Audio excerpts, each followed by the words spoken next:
누군가의 초대를 받는 것은 기쁘고 즐거운 일이죠. 초등학교 다닐 때 제 아들이 반 친구 생일 잔치에 초대를 받았다고 초대장을 들고 와서 기뻐하는 모습을 본 적이 있습니다. 어른들도 마찬가지입니다. 누군가 잘 알려진 사람, 존경받는 사람, 유명한 사람이 자기가 주최한 그 잔치 자리에 나를 불러준다면 그것만큼 기쁜 일이 없을 것입니다. 우리가 세상 사람의 초대만 받아도 기쁠진데 우주 만물을 창조하신 하나님이 나를 초대하신다면, 그분께서 나를 그 잔치의 주인공으로 나를 불러주신다면 그것보다 영광스러운 일이 어디 있겠습니까? 그런데 실상 저와 여러분은 이미 그 창조주 하나님으로부터 길이요 진리요 생명 되신 예수 그리스도로부터 부름받은 초대받은 하나님의 백성된 줄로 믿습니다. 그래서 이사야서 55장 1절 3절에 보면 하나님께서는 지쳐있는 이스라엘 백성들을 초대하시는 초대장을 보내십니다. 우리 앞에 화면에 보시면 오호라 너희 모든 목마른 자들아 물로 나오라. 돈 없는 자도 오라. 너희는 와서 사 먹되 돈 없이 값 없이 와서 포도주와 젖을 사라. 너희가 돈이 없어도 마실 것이 없어도 삶에 지친 영혼들은 다 내게로 오라는 거예요. 내가 너에게 공짜로 너희의 모든 쓸 것을 채워주시겠다는 거예요. 그래서 너희가 더 이상 양식이 아닌 것을 위해서 은을 달아주고 배부르게 하지 못할 것을 위하여 수고하지 말라는 거예요. 내게 나와서 진리의 말씀을 들으라는 거예요. 그러면 너희가 좋은 것을 먹을 수 있고 기름진 것으로 즐거움을 얻게 된다는 것이죠. 그래서 너희는 귀를 기르고 내게로 나와 들으라. 그리하면 너희 영혼이 살리라. 주님의 초대에 응하기만 하면 우리의 목마름도 해결할 수 있고, 우리가 헛된 것을 구하는 자들이 진리를 구할 수도 있고, 궁극적으로는 우리 안에 기쁨이 있고 영혼이 살게 되는 은혜가 있다라는 거예요. 그래서 하나님은 이스라엘 백성들을 끊임없이 하나님의 은혜의 자리로 부르셨습니다. 신약에서도 마찬가지입니다. 예수님께서도 우리를 끊임없이 부르고 계십니다. 마태복음 11장 28절 3절에 보시면 수고하고 무거운 짐진 자들아 다 내게로 오라. 내가 너희를 쉬게 하겠다. 나는 마음이 온유하고 겸손하니 나의 멍에를 메고 내게 배우라. 그리하면 너희 마음이 쉼을 얻으리니 이는 내 멍에는 쉽고 내 짐은 가벼움이라 하시니라. 아멘. 당시의 모든 유다 백성들이 율법의 멍에 매여서 무거운 짐에 눌려 살고 있을 때 주님은 그들을 향해서 내게 나오라고 부르시는 것이죠. 내가 너희들의 모든 멍에를 대신 져주고 내가 너희들의 모든 멍에를 꺾어주고 내가 너희를 모든 죄짐에서 자유케 하시겠다고 말씀하시는 것이죠. 이처럼 우리 주님은 계속해서 우리를 초대하십니다. 은혜의 강가로 우리를 초대하셔서 우리의 모든 죄짐을 벗겨주시고 우리를 주님 안에서 자유케 하시고 해방시켜 주시는 은혜를 베푸시기를 원하십니다. 이미 저와 여러분은 이 주님의 부르심의 초대에 응한 자들인 줄로 믿습니다. 이 주일도 무엇입니까? 이 세상 6일 동안 우리가 세상에 묻혀 살다가 거룩한 주일 주님의 초대에 우리가 응한 것 아니겠습니까?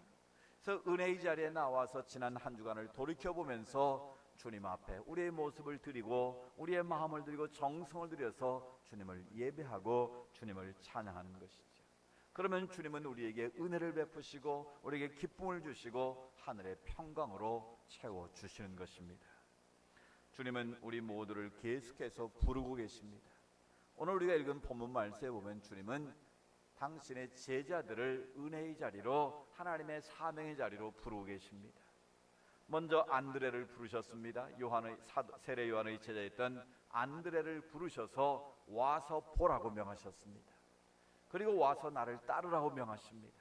또 그 안드레는 자기 형제인 시몬을 불러서 주님께로 인도하는 초대하는 또 역사가 있었습니다. 오늘 우리가 읽은 본문 말씀은 누가 누구를 초대합니까? 지나가던 빌립을 주님께서 부르십니다. 와서 보라. 내가 누구인가를 와서 보라고 말씀합니다. 그런데 그 빌립은 누구입니까? 그 안드레와 그 시몬 베드로의 같은 고향 친구입니다.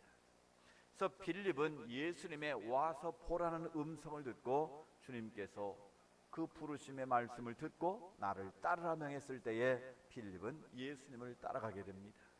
근데 빌립은 자기만 따라간 것이 아니라 또 누구를 초대합니까?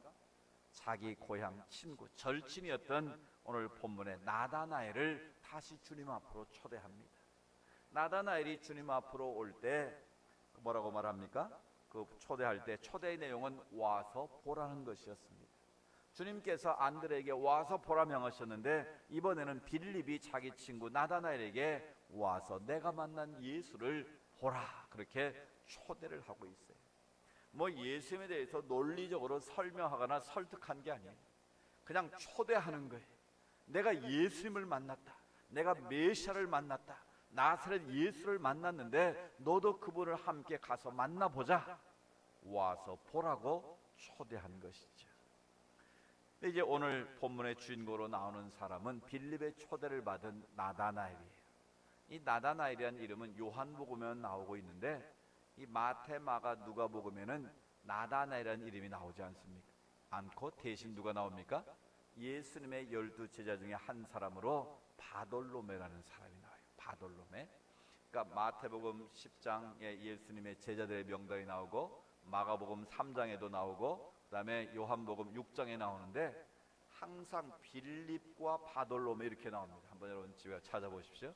예수님의 제자들이 예수님의 목록에 보면 항상 빌립과 바돌로메, 빌립과 바돌로메 이렇게 기록되어져 있어요.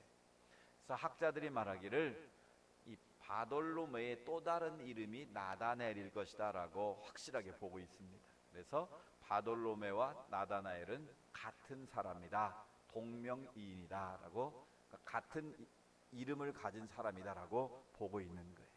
그래서 오늘 요한복음에서는 나다나엘로 표현을 하고 있는데 이 나다나엘의 이름의 뜻이 참 귀합니다. 하나님의 주심, 하나님이 주셨다라는 뜻이.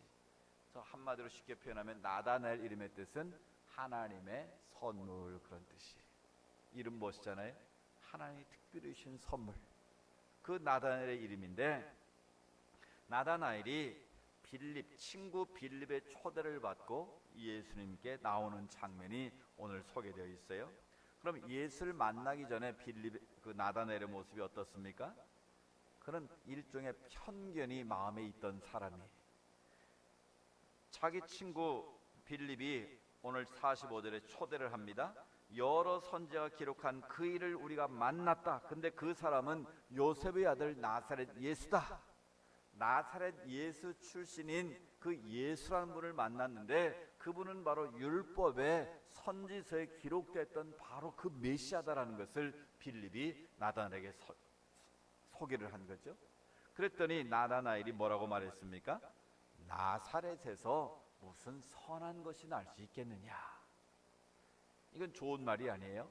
그 당시에 유대인들은 예루살렘 성전에 있는 그 베들레헴을 중심으로 한 그 성은 굉장히 오늘날 우리 대한민국을 하면 서울과 같은 좋은 곳을 겪고 이 나사렛 하면 변방입니다. 시골입니다. 그러니까 멸시받고 천대받는 이 사람들이 살던 땅이 나사렛이에요. 근데 자기가 기다리고 있던 메시아가 하필이면 예루살렘 출신이 아니고 변방인 비천한 지역에 나사렛 예수다라고 하니까 이 나다나엘의 마음속에 편치가 않았던 거예요. 아니 무슨 메시아이신 예수가 그런 비천한 갈릴리 나사렛에서 나올 수 있겠느냐. 더 잘 믿으려고 하지 않았다라는 거예요. 이게 우리 마음속에 있는 편견일 수 있어요. 우리들도 뭐 서울 산다고 다 좋은 사람, 지방에서 나쁜 사람 그런 건 아니잖아요. 서울 간다고 다 훌륭한 사람 되고 지방에 산다고 훌륭한 사람 못 되는 거 아니잖아요. 근데 우리 마음속에 뭔가 이 잘못된 인식들, 편견들이 있어요. 편견을 다른 말로 하면 뭐예요? 선입견이라고 할 수 있고, 그걸 또 다르게 표현하면 고정관념이라고 말씀드릴 수도 있어요. 저는 고정관념을 고장난 관념이다 그렇게 표현하는데, 우리가 생각이 잘못되면 모든 사물을 제대로 보지 않는 거예요. 뭔가 자기가 보고 싶은 대로만 보는 거예요. 지금 우리 이 시대가 굉장히 여러 면에서 혼란스러운데 왜 그래요? 자기 선입견을 가지고 편견을 가지고 자기 보고 싶은 것만 보니까 이게 문제가 되는 거예요. 이 국론이 분열되고 하나 되지 못하는 가장 중요한 이유가 뭘까요? 다 편견을 가지고 대하는 거예요. 정부에 대한 편견을 가지고 있고, 또 정치인들에 대한 편견을 가지고 있고, 많은 사람들이 각자 자기 안경을 끼고 세상을 보니까 다른 사람을 포용하지 못하고 하나 되지 못하는 이 안타까움이 있는 거예요. 여러분, 내가 봤다고 내가 본 것이 다 정확할까요? 내가 들었다고 내가 들은 것이 다 정확할까요? 여러분, 그렇지 않습니다. 뭐 봐야 믿지. 그런데 실은 본다고 다 제대로 보는 게 아닌 게 문제라는 거예요. 여기 똑같은 젓가락이 하나 있다고 생각해 보세요. 젓가락을 투명한 유리컵에다가 햇빛을 비추고 젓가락을 딱 꽂으면 어떻게 됩니까? 젓가락이 빛의 굴절에서 어떻게 보여요? 구부러진 것처럼 보이는 거예요. 그렇다고 그 젓가락을 들고 야, 내가 가지고 있는 이 젓가락은 구부러졌더라, 그렇게 주장하면 맞아요? 틀려요?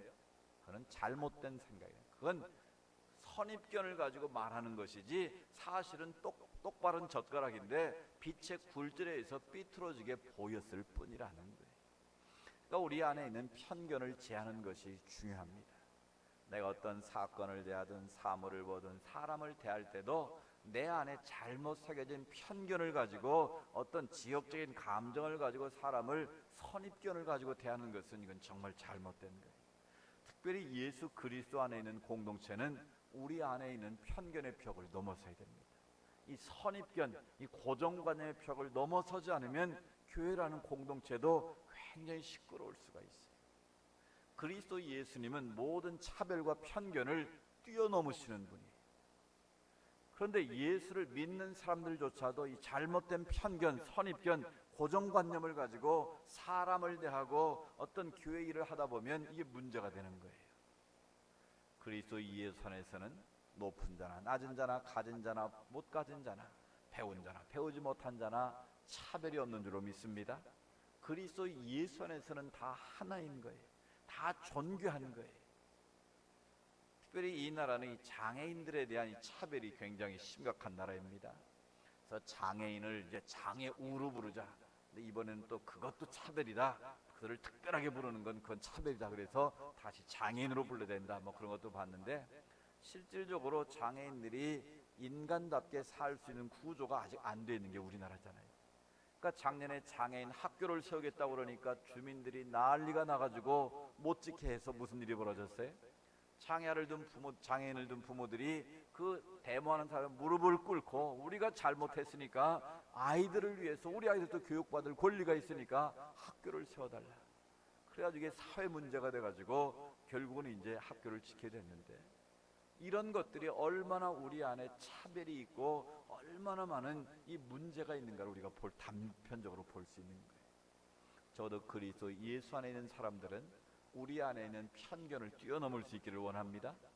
그래서 우리가 그리스도 예수 안에서 서로 하나가 되어지고 서로를 용서하고 사랑하는 게 그리스도인 공동체고 우리 그리스도인이 해야 될 일이지, 세상 사람들처럼 똑같이 내 잣대를 가지고 편견을 가지고 그들을 비난하거나 그들에 대해서 문제를 삼는 것은 결코 바람직하지 않다라는 거예요. 그러니까 이 나다나엘이 예수님을 인격적으로 만나기 전에는 그런 편견을 가지고 살았던 사람이라는 거예요. 메시아가 오면 예루살렘에 와야지 무슨 나사렛 그런 촌구석에서 메시아가 오겠느냐라는 잘못된 생각을 가지고 있었다라는 거예요. 사랑하는 여러분, 오늘 우리 안에 있는 내 안에 잘못된 편견이 무엇인가 여러분 찾으시기 바랍니다. 그리고 그 편견의 벽을 넘어서 그리스도 예수 안에서 바른 시각을 가지고 세상을 보고 사람을 보고 또 교회를 바라보는 그런 은혜가 있기를 축복합니다. 두 번째로 나다나엘은 겉과 속이 같은 사람이다 라는 것을 성경은 소개합니다. 빌립이 이제 그를 소개해서 와서 보라고 초대를 합니다. 이제 그리고 나서 예수님 앞에 왔을 때에 예수님이 나다나엘을 47절에서 이렇게 평하셨어요. 보라, 이는 참 이스라엘 사람이라 그 속에 뭐가 없다? 간사한 것이 없도다 라고 예수님이 나다나엘을 그렇게 평가하셨어요. 비록 그 마음속에 보이지 않는 편견이 있었지만 그러나 그 마음의 중심 속에는 간사함이 없었다라는 거예요. 이 간사하다라는 말의 원래 헬라어는 돌로스라는 말인데, 이 돌로스라는 말은 미끼를 던지다, 속이다 그런 뜻이 있어요. 자기의 뜻을 이루기 위해서 남을 미끼를 던져서 유혹하거나 속이는 것이 바로 돌로스인데, 나다나엘의 마음속에는 그런 간사함이 없었다라는 거예요. 즉 겉과 속이 일치했다라는 거예요. 말과 행동이 다르지 않았다라는 거예요. 그래서 주님은 그 나다나엘의 그 간사한 마음이 없는 그 중심을 보시고 칭찬하셨다라는 것입니다. 우리가 예수 그리스도를 믿고 따른 자들로 우리 안에도 그런 간사함이 없어야 될 줄로 믿습니다. 우리가 겉과 속이 같아야 진실한 그리스도인이지, 겉과 속이 다른 모습을 보이면 그것은 예수님 당시에 바리새인과 같다라는 거예요. 왜 예수님 당시에 바리새인이 그렇게 책망을 받고 독사의 자식들아 독서를 예수님이 퍼부으셨을까요? 그들의 경건의 모양은 있었어요. 일주일에 금식을 하고 구제를 하고 11조를 드리고 심지어 채소밭에 채소까지 구별해 드릴 만큼 정성을 다해서 11조 생활을 했다는 거예요. 정성껏 헌금을 드렸다는 거예요. 그런데도 왜 예수님은 그들을 칭찬하지 않으셨을까요? 경건의 모양은 있는데 뭐가 없어요? 그 경건의 내용이 없는 거예요. 형식만 있지 그 알맹이가 없는 거예요. 즉 그들은 외식하는 자로다. 남에게 자기의 신앙의 행위를 보여주기 위해서 쇼를 한 것이지 그 마음 중심에 하나님을 향한 뭐가 없어요? 사랑의 마음이 없었다라는 거예요. 우리들도 마찬가지예요. 우리가 얼마나 많은 예배를 드리느냐 그것도 중요하지만 그 예배의 자리에서 얼만큼 우리의 마음과 정성을 다해서 하나님 앞에 나를 드리느냐 이게 더 중요하다라는 거예요. 그렇지 않으면 이사야 1장처럼 마당만 밟는 예배가 되고 하나님 앞에 보이기 위한 쇼하는 예배가 될 수도 있다라는 거예요. 그래서 적어도 우리 신앙인들은 100% 일치는 못할지라도 점점 우리의 신앙의 연륜이 쌓아가면 쌓일수록 우리의 말과 행동이 일치되어야 될 줄로 믿습니다. 우리의 생각과 말이 하나가 되고 우리의 말과 행동이 하나가 될 때 그 사람을 하나님께서 진실한 사람, 간삼이 없는 사람이라고 인정받게 된다라는 거예요. 하나님 앞에도 인정받고 세상 사람들 앞에서도 아 저분은 정말 진실한 분이야, 겉과 속이 똑같은 분이야, 이렇게 인정받는 저와 여러분이 될 수 있기를 축복합니다. 또 나다나엘은 세 번째로 하나님의 약속을 믿고 소망을 기다리는 사람입니다. 나다나엘을 향해서 예수님은 저 사람은 참 이스라엘 사람이다 라고 말했어요. 그래서 이스라엘 사람이라는 말은 무슨 뜻인가 하면 하나님의 약속의 말씀을 믿는 사람, 그 약속의 말씀을 믿을 뿐만 아니라 소망 중에 기다리는 사람, 그런 의미를 갖고 있어요. 그 당시에 경건한 유대인들은 올리브 나무라든지 이런 무화과 나무 큰 나무 아래서 율법서를 읽고 선지서를 읽으면서 주님의 메시아의 오심을 기다렸다고 그래요. 바로 나다나엘도 그런 사람 중에 한 사람이었다라는 거예요. 이 말라기 선지자 이후로 세례 요한과 예수님이 오시기까지 약 300년 동안 선지자가 오지 않았어요. 그러니까 그 당시에 경건한 유대인들은 구약에서 예고하신 그 선지자 메시아가 언제 올 것인가를 늘 그 약속의 말씀을 믿고 기다렸다는 거예요. 그런데 그 중에 한 사람이 누구였습니까? 바로 나다나엘이었다는 거예요. 예수님은 그 마음의 중심에 간삼이 없는 것을 보시고 메시아가 오실 것을 기다리고 그 말씀을 믿고 기다리는 나다나엘의 모습을 그렇게 칭찬하셨다라는 거예요. 보라, 이 사람은 참 이스라엘 사람일 뿐만 아니라 마음에 간삼이 없는 사람이다라고 칭찬하신 거예요. 여러분, 만약 예수님이 여러분을 그렇게 칭찬하시면 기분이 좋을까요, 안 좋을까요? 기분이 엄청 좋을 거예요.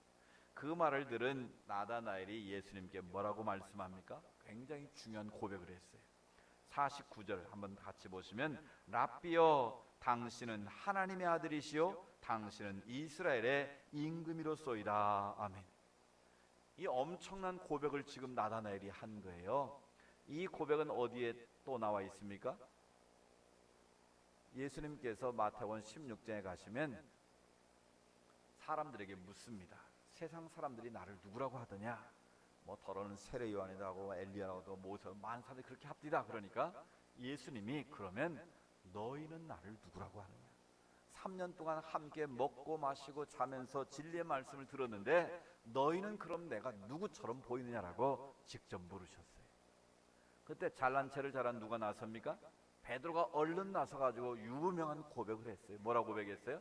마태복음 16장 7절에 보면 주는, 예수님은 누구시요? 그리스도시요. 그 말은 메시아시요, 그런 뜻이에요. 주는 기름 부음 받은 메시아시요 하나님의 아들이십니다. 이 엄청난 고백을 한 거예요. 이 베드로는 이 말 한마디 잘했다 복 받은 사람이에요. 그랬더니 예수님 뭐라고 말합니까? 바요나 시몬아 네가 복이 있도다. 이를 내게 알게 하는 건 네가 아니라 그 안에 계신 성령이시다 하나님이시다 말씀하세요. 그러니까 예수님도 조금 베드로를 조금 이렇게 낮게 보셨던 것 같아요. 네 머리 갖고 그 고백을 할 수가 없는데 네가 그런 엄청난 고백을 한 것은 정말 하늘의 은혜다라는 거예요. 그래서 베드로의 이름까지 바꿔주셨어요. 내가 이제는 시몬이 아니라 페트로스 베드로를 하겠다. 흔들리는 인생이 아니라 반석 같은 인생으로 너를 만들어주겠다. 그래서 네가 땅에서 매면 하늘에서 매고 땅에서 풀면 하늘에서 풀게 하는 천국에 뭘 주겠다? 열쇠를 너에게 주겠다. 바로 하나님 나라의 가장 본질적으로 중요한 열쇠를 주겠다라는 거예요. 그래서 너의 신앙 고백에 내가 뭘 세우겠다? 교회를 세우겠다 하신 거예요. 근데 천주교에서는 이걸 잘못 해석을 해가지고 천국의 마스터 키를 받은 그 베드로가 바로 제1대 교황이라는 거예요. 그리고 베드로의 이름 위에다가 베드로 성당을 지었기 때문에 그 베드로 성당에 그 베드로의 사도권을 이어받은 사람만 진짜 사도고 사제고 나머지는 다 가짜다, 이런 주장이에요. 그래서 이 땅의 교회는 베드로의 이름 위에 세워졌다라는 거예요. 그래서 이 땅의 교회는 베드로라는 이름 위에 세워지지 않았으니까 이게 자기들이 진짜고 나머지는 좀 다 유사한 것다라는 거예요. 맞는 것 같기도 하지만 그 해석은 엉터리 해석인 거예요. 뭐 천주교를 비하거나 그런 의도가 아니라 베드로라는 사람 이름에다 하나님의 교회를 세웠습니까? 아니면 베드로의 신앙 고백 위에 하나님의 교회를 세웠습니까? 그건 삼척동자가 봐도 어디에 세운 거예요? 예수님은 그리스도 메시아시여 왕이시고 제사의 선지자이시라는 그 고백 위에, 그리고 주님은 이 세상의 모든 죄를 구속하실 구세주심이라는 신앙 고백 위에 하나님의 이 교회가 세워지는 것이지 베드로라는 사람 위에 교회가 세워진 게 아닌가. 그들은 분명히 기억하시고요. 중요한 것은 그 신앙 고백 위에 하나님의 교회가 세워졌는데 그 예수님을 따르는 모든 사람들은 그 신앙 고백을 믿고 따라야 될 의무가 있다라는 거예요. 그러니까 지금 나다나엘이 고백한 것은 베드로의 신앙 고백을 거꾸로 뒤집어서 순서만 바꾼 거예요. 당신은 하나님의 아들이시요. 그러니까 베드로는 주는 그리스도의 살아계신 하나님의 아들이시라고 그랬는데 아들이라는 걸 먼저 하는 거예요. 그러니까 예수님은 하나님이 이 땅에 보내신 하나님의 아들이시고 당신은 이스라엘 임금이다. 임금은 바로 왕이란 뜻 아닙니까? 그리스도라는 말은 무슨 뜻이라고 그랬어요? 메시아라는 말이고 히브리어로는 헬라어로는 크리스토스, 그리스도인데 누가 기름을 부었다고요? 세 사람만 기름을 부었는데 왕을 세울 때, 제사장을 세울 때, 선지자를 세울 때만 기름을 부었다고 그랬어요. 그건 하나님이 구별해서 특별하게 세운다라는 뜻이에요. 그러니까 이스라엘의 임금이로 쏘이다라는 말은 예수님은 이 땅의 왕이시다라는 고백을 나다나엘이 했다라는 거예요. 그러니까 베드로가 한참 뒤에 한 고백을 나다나엘은 예수님의 그 칭찬 한마디에 이 고백을 다 해버린 사람이에요. 그러니까 나다나엘이 얼마나 메시아를 사모하고 기다리는가를 알 수 있는 것이죠. 그래서 이 나다나엘은 예수님이 하나님의 아들로서 이 땅에 왕으로 오실 분임을 그분은 나다나엘은 처음부터 알았다라는 거예요. 그런데 이제 예수님이 그 말에 질문을 합니다. 내가 너를 무화과 나무 아래서 보았다 함으로 믿느냐? 이보다 더 큰 일을 보게 될 것이다. 그러니까 나다나엘의 신앙 고백에 대해서 예수님은 아직 정확하게 네가 나를 알고 고백한 것 같지는 않다. 적어도 네가 그런 말을 하는 것은 아마 무화과 나무 아래에 있는 너를 내가 봤다고 말하니까 너는 나를 본 적이 없는데 내가 너를 봤다고 미리 얘기를 하니까 네가 아마 좀 오버한 거 아니냐, 이제 이런 의도를 가지고 네가 나를 무화과 봤다고 하는 것을 그렇게 말해서 믿느냐? 그거는 아주 사소한 것이고 그것보다 더 큰 일을 보게 될 것이다. 더 큰 일이 무엇일까요? 장차 예수님께서 온 인류의 죄를 다 짊어지시고 십자가에 달려 돌아가실 것을 말하는 거예요. 그리고 나서 3일 만에 다시 하나님의 부활하심을 네가 보게 될 것이다 라는 거예요. 실제로 이 말씀의 예언대로 나다나엘, 이 바돌로메는 예수님의 제자로서 그 모든 것을 목격한 사람이 됐어요. 그래서 예수님의 십자가의 죽으심을 목격했고요. 그리고 나서 다른 제자들처럼 실망에 사로잡혀서 같은 고향 출신인 베드로를 중심으로 해서 안드레, 야고보, 요한 할 것 없이 다 다시 갈릴리 나사렛으로 고기 잡으러 갔던 사람 중에 한 사람이었어요. 그런데 그들이 고기 잡고 있을 때 부활의 주님이 다시 그 갈릴리 바닷가에 다가오셔서 얘야 고기 좀 잡았느냐? 아침을 준비해 놓으시고 그들을 다시 은혜의 자리로 부르지 않습니까? 그때 바돌로메가 그 자리에서 또 변화가 된 것이죠. 그리고 오순절 마가다락방에 성령 체험을 하고 난 이후에 바돌로메는 이 나다나엘은 예수님의 신실한 제자가 되어서 오늘날 저 구소련의 아제르바이잔 그 탄자가 많이 들어가는 나라 있잖아요. 카자흐스탄, 아프간, 키르기스탄 이런데 그쪽 중앙아시아 쪽으로 가서 복음을 전하다가 이 기록에 보면 가죽을 벗겨서 죽게 만들었다. 그러니까 순교의 제물이 된 사람 바로 나다나엘 바돌로메입니다. 그러니까 더 큰 일을 볼 것이다라고 주님께서 예고를 하셨고 그는 예수의 제자로서 주님의 십자가의 죽으심도 보았고 부활도 보았고 그 부활의 증인으로서 마지막 순교의 제물이 될 수 있었다라는 것입니다. 그래서 오늘 여기서의 중요한 키포인트는 바로 여기에 있습니다. 빌립이 먼저 예수님을 만났고 빌립이 자기가 만난 예수 그리스도 메시아를 누구에게 소개했습니까? 자기 고향 절친이었던 나다나엘에게 예수님을 소개했다라는 거예요. 예수님 앞으로 자기 친구를 소개했다는 거예요. 뭐라고? 와서 보라고. 와서 내가 만난 예수를 보라고 친구를 초대한 것입니다. 여러분 이 초대가 중요한 거예요. 이 복음은 논리적으로 설득해서 되는 게 아닙니다. 논쟁을 통해서 이겼다고 복음이 그 사람에게 들어가는 게 아니라는 거예요. 오늘 빌립이 나다나엘을 와서 보라고 초대한 것처럼 우리는 복음의 빛 앞으로 세상 사람들을 초대할 수 있는 그런 권리가 있는 사람들이, 초대할 의무가 있는 사람들이라는 걸 기억하시기 바랍니다. 여러분 친구들을 여러분 가족들이나 친구나 여러분 주변에 믿지 않는 사람들을 내가 논리적으로 설명해서 그 사람들을 가마감독 교회를 데리고 오려면 절대 데리고 올 수가 없습니다. 제 친구가 있는데 그 친구가 아주 머리가 좋다고 그랬어요. 이 부장판사 출신인데 제가 예수를 전하려고 논리적으로 막 설득을 하면 기분 나빠서 안 믿겠다고 그러고, 야, 믿음은 그냥 믿음은 믿는 걸로 시작하는 거야. 일단 믿다 보면 네가 말씀을 알게 되고 깨닫게 될 거야. 때로는 좀 무식하게 설명을 해보면 그럼 그 무식한 예수를 어떻게 또 믿냐고 거꾸로 말해. 그러니까 제가 깨달은 건 뭐냐면 이 말의 논리나 설득으로 복음이 전달되는 건 아니라는 거예요. 오늘 나다나엘에게 보여준 빌립의 전도법이 바로 그런 거예요. 설명한 게 아니에요. 내가 이틀 전에 나사렛 예수라는 분을 만났는데 그분은 성경에 기록한 모세율법에 기록하고 선지서에 기록한 그 모든 것을 이루시는 분이었어. 너도 한번 와서 그분을 만나보지 않을래? 라고 초대한 것뿐이라는 거예요. 그런데 주님의 초대 앞에 나다나엘이 예수 네가 무화과 나무 뛰어도 내가 너를 알아봤다라고 말하니까 즉석에서 예수를 만나게 됐고 그분 말씀 앞에 무너져서 그런 신앙 고백까지 할 수 있었다라는 거예요. 그래서 예수님의 제자가 되고 순교의 제물이 되는 그런 하나님의 사람이 될 수 있었다라는 거예요.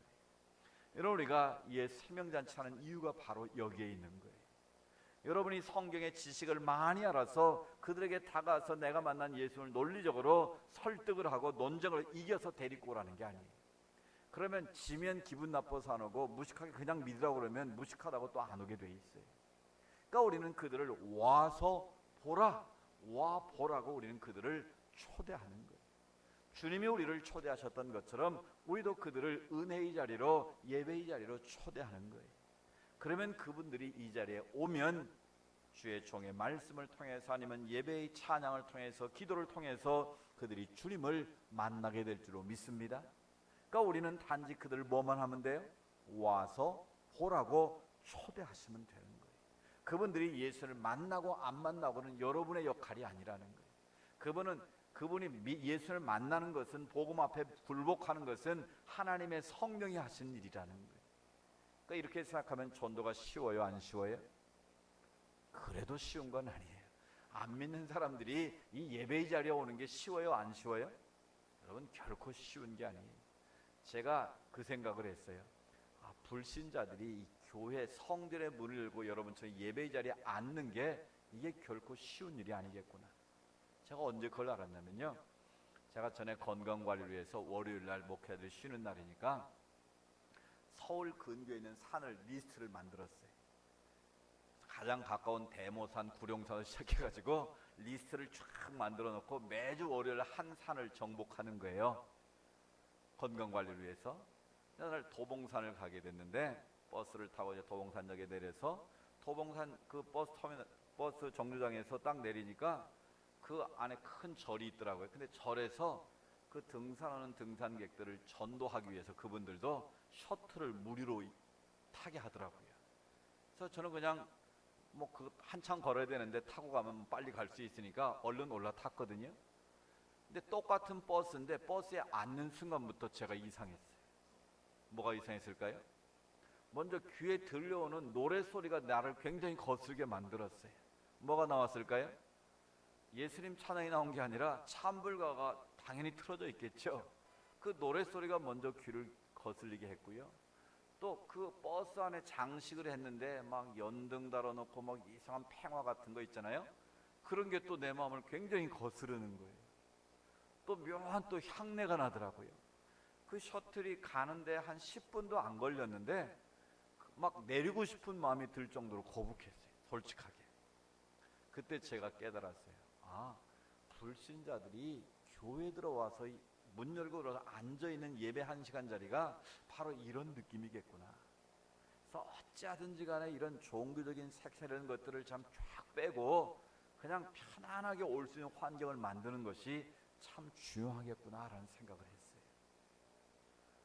여러분, 초대를 할 때 정말 편안한 마음으로 초대하십시오.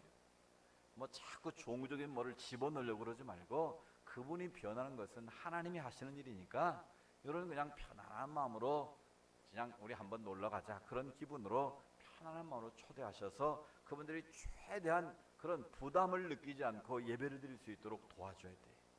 그러니까 새 가족이면 옆에 앉아서 그분들이 찬송가가 몇 장이 어디 있는지 압니까? 구약 성경이 뭔지 찬송가 뭔지 알지 못하잖아요.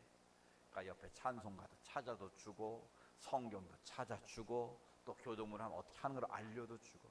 그래서 여러분이 좋은 친구가 되어줘야 그 사람들이 부담스럽지 않지.